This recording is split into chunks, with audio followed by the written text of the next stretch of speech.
আজ হলো নীল ষষ্ঠীর ব্রতকথা বা নীল ষষ্ঠীর পুজো। তো সেই উপলক্ষেই আজকে আমিও উপোস করেছি এবং আমার মনে হয় বাঙালি ঘরের প্রত্যেকটি মায়েরা তাদের সন্তানের মঙ্গলের জন্য এই উপোসটি করে থাকে। তার মধ্যে আমিও ব্যতিক্রম নই, আমিও আমার সন্তানের মঙ্গলের জন্য এই উপোসটি করেছি। তো আলতা পরে নিয়েছি পায়ে, এবার শাড়ি পরে ঠাকুর ঘরে চলে এসেছি। ঠাকুর ঘরের যাবতীয় গোছানো আমার মেয়ে করে দিয়েছে। আমার বড় মেয়ে সৌরজা খুব যত্ন করেও গোছাতে পারে সুন্দর করে। তারপর আমি তরমুজটাকে কাটলাম, কেটে আমি পুজো দিয়ে নিলাম। এরপরে আমি এখন যাব হলো শিব পুজোর করতে। তার জন্য আমি একে একে ডালাটাকে সাজিয়ে নেব। এখন আমি ডালা সাজাবো।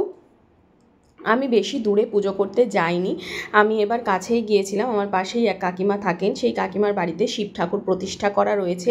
সেই শিব ঠাকুরের মাথাতেই আমি এবার জল ঢেলেছি, কারণ কিট্টু এবার খুবই ছোট, কিট্টুকে রেখে দূরে যাওয়াটা সম্ভব হয়নি। অন্যবার আমিও মন্দিরে গিয়ে জল ঢালি।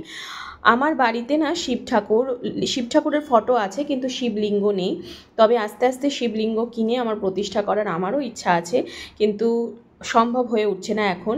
আমি জল ঢাললাম, আমার মা জল ঢাললো, এরপরে আমার বড় মেয়ে সৌরজা ও জল ঢালবে। তারপর জল ঢেলে এসে বাড়িতে এসে সাবু মাখা খেয়ে নিয়ম ভঙ্গ